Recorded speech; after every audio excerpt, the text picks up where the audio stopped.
और खबर इंदौर से। कैबिनेट मंत्री हैं कैलाश विजयवर्गीय। उन्होंने ऑस्ट्रेलियाई खिलाड़ियों से छेड़छाड़ होने का दोष उन पर ही थोप दिया है। छेड़छाड़ के शिकार खिलाड़ियों को नसीहत देते हुए मंत्री जी ने कहा कि खिलाड़ियों को इससे ध्यान आएगा कि भविष्य में हम कभी भी अपना स्थान छोड़ें तो लोकल एडमिनिस्ट्रेशन या सिक्योरिटी इंचार्ज को बताकर जाएं।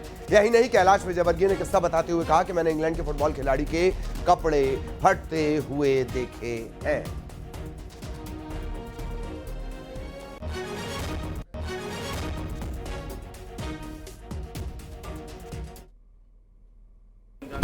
देखिए, कोई सा भी खिलाड़ी हो कहीं पर भी जाता है, जैसे हम लोग भी बाहर जाते हैं तो कम से कम एक लोकल आदमी को तो बताते ही हैं। खिलाड़ियों को भी इससे मेरा ख्याल है कि ध्यान में आएगा कि अब भविष्य में हम कभी भी अपना स्थान छोड़ें तो हमारी सिक्योरिटी या लोकल एडमिनिस्ट्रेशन को बता के निकलें, क्योंकि क्रिकेट खिलाड़ी का बड़ा क्रेज़ है और क्रिकेट खेल ऐसा खेल है जैसे जो इंग्लैंड के अंदर फुटबॉल खिलाड़ियों का, मैंने फुटबॉल खिलाड़ियों के कपड़े फटते हुए देखे। हमारे यहाँ वो होटल में कॉफ़ी पी रहा था, हम जिस होटल में रुके थे वहाँ एकदम वो बैठे थे, इतने में इतने सारे नौजवान आ गए, कोई ऑटोग्राफ ले रहा है, एक लड़की ने मेरे सामने चूम लिया उसको, उसके कपड़े फट गए। फुटबॉल का बड़ा फेमस खिलाड़ी था, मैं नाम भूल रहा हूँ इंग्लैंड का। तो कभी कभी खिलाड़ियों को भी अपनी लोकप्रियता का एहसास नहीं होता। खिलाड़ी बहुत लोकप्रिय होते हैं, इसलिए वो भी ध्यान रखें। कैलाश विजयवर्गीय को आप सुन रहे थे। कोई पहला बयान नहीं है, बयानों की लंबी फहरिस्त है। बेटे इनके बल्लेबाज हैं। बहरहाल कांग्रेस से भूपेंद्र गुप्ता साहब इस वक्त हमारे साथ जुड़े हुए हैं। भूपेंद्र गुप्ता जी, बयान आया है कैलाश विजयवर्गीय का जो महिला क्रिकेटर्स के साथ छेड़छाड़ हुई, आपका रिएक्शन?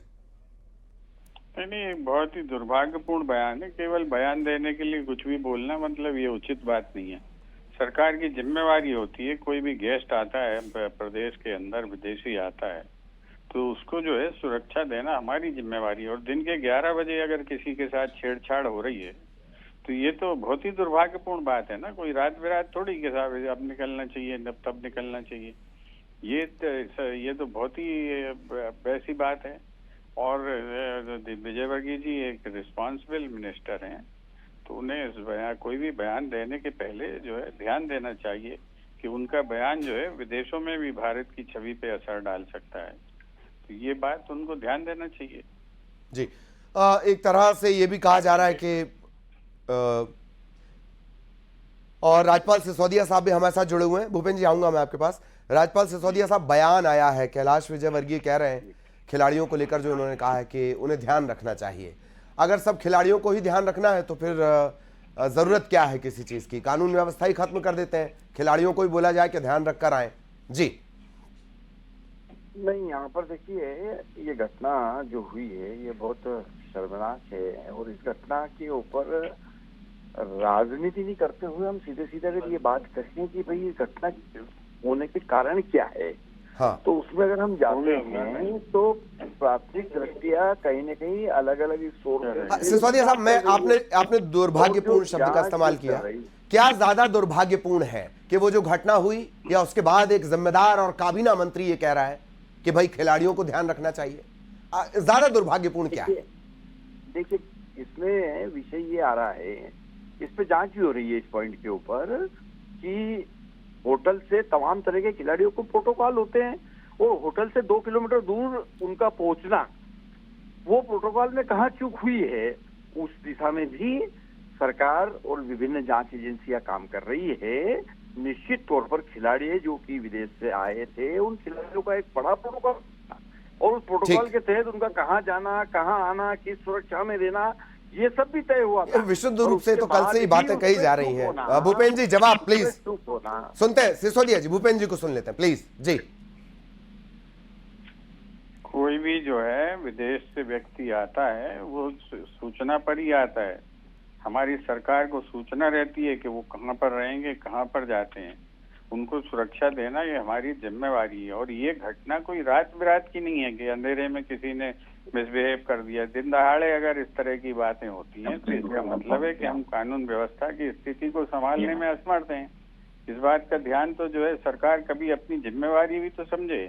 कोई गलती हुई है तो जो है उसको मानने की बजाय उसके लिए 4 नए छंद निकालना। विजयवर्गीय जी का जो है 3 दिन पुराना बयान और आज का बयान एक दूसरे के खिलाफ है। 4 दिन पहले तो वो कह रहे थे कि साहब जो है ये बहुत गलत है और मैंने निर्देश दे दिए हैं कड़ी से कड़ी कार्रवाई करने की, और आज कह रहे हैं कि उन्हें खुद ध्यान रखना चाहिए। बिल्कुल राजपाल जी, 4 दिन में नौबत क्यों आई बयान बदलने की 3 दिनों में? 5 एजेंसियां अपना काम कर रही है, क्रिकेट कंट्रोल बोर्ड भी अपना काम कर रहा, मध्य प्रदेश क्रिकेट एसोसिएशन भी अपनी लेवल पे जांच कर रही है, और जहाँ पुलिस एजेंसी जांच एजेंसी कर ही रही है काम। निश्चित तौर पर जो फैक्ट सामने आएंगे वो सामने आए जी। हैं, और फैक्ट्स इसमें यह सामने आए हैं कि तमाम तरह के प्रोटोकॉल के बाद भी उन दोनों खिलाड़ियों का इस प्रकार से आप खिलाड़ियों को जिम्मेदार मान रहे हैं? सिसोदिया साहब, 2 किलोमीटर दूर जाना अच्छा चलिए ठीक, उस दिशा में हमारी सिसोदिया साहब एक सरकार बहुत छोटा सा सवाल, दिन के 11 बजे इंदौर में लड़कियां बाहर निकलें या नहीं निकलें, और निकलें तो क्या वो कैलाश विजयवर्गीय के रूल्स रेगुलेशन के हिसाब से कपड़े पहनकर निकलें? आप क्लियर कर दीजिए थोड़ा आज। ये तो कपड़े अगर पहनने की बात कर रहे हैं, कैलाश विजयवर्गीय कह चुके हैं इससे पहले। भारत में हमारे यहाँ एक मर्यादा रहती है कपड़ों पहनने की, अगर उसकी कोई होती है तो बात हो रही है क्या? आप क्या चाहते हैं? आप अपने घर से बहन बेटियों को कैसे निकालना पसंद करेंगे? जैसे आप पसंद करेंगे ऐसे हम भी पसंद करेंगे। ठीक, सिसोदिया साहब, भारत के लड़कियां अंदर- घर से 11 बजे बाहर निकलें ना निकलें, आप बहुत जिम्मेदार व्यक्ति हैं, आप जो बोल देंगे वो माना जाएगा, बताइए। निश्चित तौर पर निकले, उनकी सुरक्षा की जिम्मेदारी सरकार की है। महिलाओं की सुरक्षा को लेकर हमारी सरकार संजीदा है। महिलाओं के अधिकारों को लेकर हमारी सरकार ने ठोस प्रावधान किए हैं। विभिन्न प्रकार के यौन अपराध में फांसी तक के प्रावधान दंड का करने का काम अगर किसी ने किया है ठीक। तो इस देश के अंदर भारतीय जनता पार्टी की सरकार बिल्कुल, फांसी का ट्रैक रिकॉर्ड पे मैं नहीं जाना चाह रहा, विषयांतर हो जाएगा। क्या कैलाश जी, बहनों की सुरक्षा की जिम्मेदारी भूपेंद्र गुप्ता साहब प्लीज, हमारी सरकार की। जी भूपेंद्र गुप्ता साहब। सिसोदिया जी से ये तो पूछो कि अभी कितने लोगों को फांसी हुई है यौन उत्पीड़न में, कानून बना के और घर में बैठ गए उसको अलमारी में रख के। एक भी आदमी को हुई हो, पास्को में हुई हो फांसी, तो बताओ जरा, नाम बता दो उस मुकदमे का। ये जो है ये ड्रामेबाजी करना और बातचीत करना, इसका कोई औचित्य है क्या? 1000 कानून बना के रख लीजिए, अगर कानून का आप इम्प्लीमेंटेशन नहीं करेंगे तो कानून किस काम का है? आपने अगर दी हो सजा तो बता दीजिए। सिसोदिया साहब, कितनी सजा है? क्योंकि सजा होगी तभी तो खौफ होगा ना, वरना तो ऐसे अकील हर गली घूम रहे हैं। जी देखिए, सजा के प्रावधान फांसी के करने का काम हुआ, उसके बाद में फास्ट ट्रैक में मुकदमे चलने का काम हुआ। लगातार इस प्रकार के जो भी मामले हुए उन मामलों में पूरी संजीदगी के साथ में, पूरी सजगता के साथ में सरकार ने, प्रोसिक्यूशन ने अपना पक्ष रखा। हमारे उज्जैन में एक घटना हुई थी नाबालिग के साथ दुष्कर्म की, उस घटना में फास्ट ट्रैक में 6 महीने के अंदर निर्णय हुआ और उसमें मृत्युदंड का निर्णय हुआ, और उस मृत्युदंड की अभी मर्सी पिटीशन जो है माननीय उच्च न्यायालय और उच्चतम न्यायालय में चल रही है। निश्चित तौर पर वहां से पुष्टि होने के बाद में मृत्युदंड होगा। ठीक, अब ये प्रक्रिया जानते हुए भी कांग्रेस अनजान होने की बात कर रही है, क्योंकि इसके अंदर न्याय की मूल मंशा है कि दोषी कोई छूटे ना और निर्दोष कोई फंसे ना। तो इसलिए जब सजा होती है लोअर कोर्ट से तो उसके पास 2 अवसर होते हैं अपनी बात को ऊपर की कोर्ट में अपीलों के माध्यम से जाने के। उसको उच्च न्यायालय में जाने का अधिकार होता है, उच्चतम न्यायालय में जाने का अधिकार होता है, और मर्सी पिटीशन में। मैं वापस बयान पर आता हूं। क्या भारतीय जनता पार्टी कैलाश विजयवर्गीय के बयान से इत्तेफाक रखती है? ये भारतीय जनता पार्टी का बयान है। तो मैं ये कह रहा था कि मर्सी पिटीशन में जाने का प्रावधान है जी, मृत्युदंड की स्थिति। राजपाल सिसोदिया साहब, कैलाश विजयवर्गीय ने जो कहा, सिसोदिया साहब, सिसोदिया साहब, सिसोदिया साहब, कैलाश विजयवर्गीय ने जो कहा, क्या वो पार्टी का बयान है? याचिका दायर कर सकता है। तो अभी मेरे जो मित्र कह रहे थे कि कितने लोगों को हो गई वो जरा बता दें, तो वो प्रक्रिया में है। निश्चित तौर पर मध्य प्रदेश के अंदर यौन अपराधों में कड़े सजा के प्रावधान। सिसोदिया साहब, अभी मैं जल्लाद की संख्या पूछ लूंगा, वो फिर आप नहीं बता पाएंगे। सिसोदिया साहब, क्लियर कट सवाल, कैलाश विजयवर्गीय का बयान क्या पार्टी का बयान माना जाए या वो उनका व्यक्तिगत बयान है? बताइए। जब सवाल होते हैं, सख्त सवाल होते हैं तो फोन कट जाता है, नेटवर्क डाउन होने लगता है। भूपेंद्र गुप्ता साहब प्लीज रिएक्शन आपका।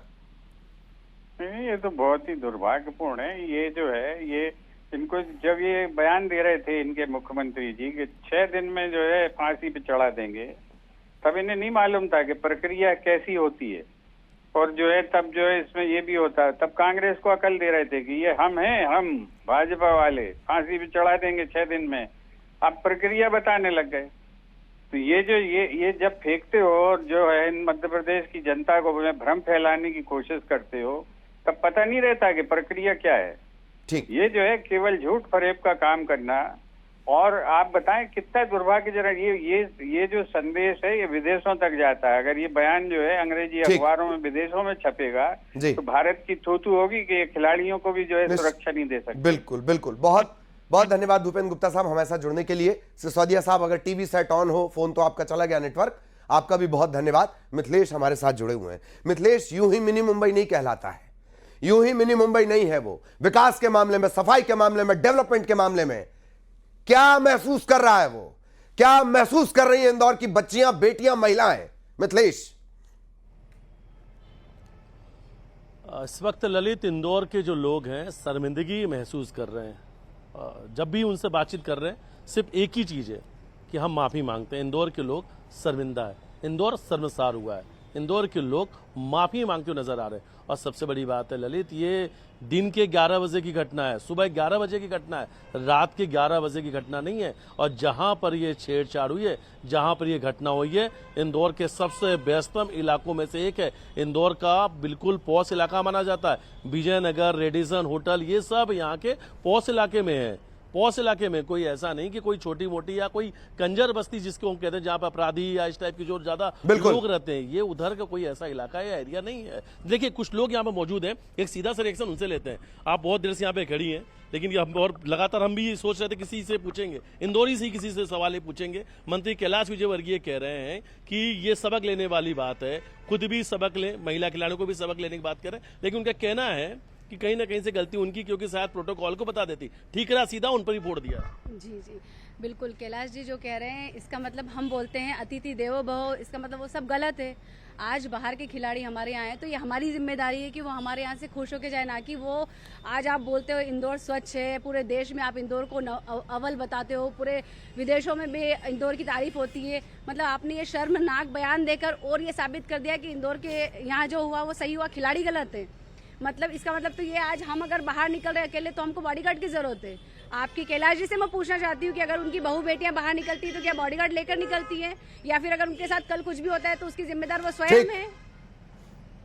तो ये बिल्कुल उनका शर्मनाक बयान है। उनको इतने अच्छे पद पर होकर वो अगर ऐसा शर्मनाक बयान देते हैं तो ये बहुत गलत चीज है। बिल्कुल। और ललित एक चीज और है, कल हमने इस सवाल को लेकर कई सारी बेटियों से बातचीत की। कई सारी इंदौर की बेटियों ने कहा कि ये जो उनके साथ हुआ अक्सर हमारे साथ होता है। जब भी हम इंदौर की सड़कों पर निकलते हैं कहीं ना कहीं हमें इन सब चीजों को फेस करना पड़ता है। कई बार लड़के कमेंट्स करते हैं, हाथ पकड़ते हैं, निकल जाते हैं। तो कहीं ना कहीं इसकी वजह से इंदौर की बेटियों ने कहा हम भी बहुत ज्यादा परेशान है। हालांकि जो कुछ ऑस्ट्रेलिया महिला खिलाड़ियों के साथ हुआ, बेटियों ने कहा इसके लिए वो माफी मांगती हैं, लेकिन अगर उनके साथ जो कुछ हो रहा उनसे कोई और माफी मांगने वाला नहीं है। जाहिर तौर पर ये कोई पहली बार नहीं है, इससे पहले भी कह चुके हैं कि महिलाएं अपनी सीमा में रहें। इससे पहले बता चुके हैं कि लक्ष्मण रेखा पार करोगी रावण हर कर ले जाएगा। इससे पहले बोल चुके हैं कि महिलाएं या जो लड़कियां हैं वो कपड़े बहुत देख सोच समझकर पहने। बता दीजिए ना महिलाओं को सांस कितनी लेनी है, जीना कितना है, मरना कितना है। ये इंदौर के लिए सवाल है कि इंदौर क्या तय करता है, किस बात पर वो ज्यादा शर्मिंदा है। बहुत धन्यवाद मिथिलेश आपका इस तमाम जानकारी के लिए। सहयोगी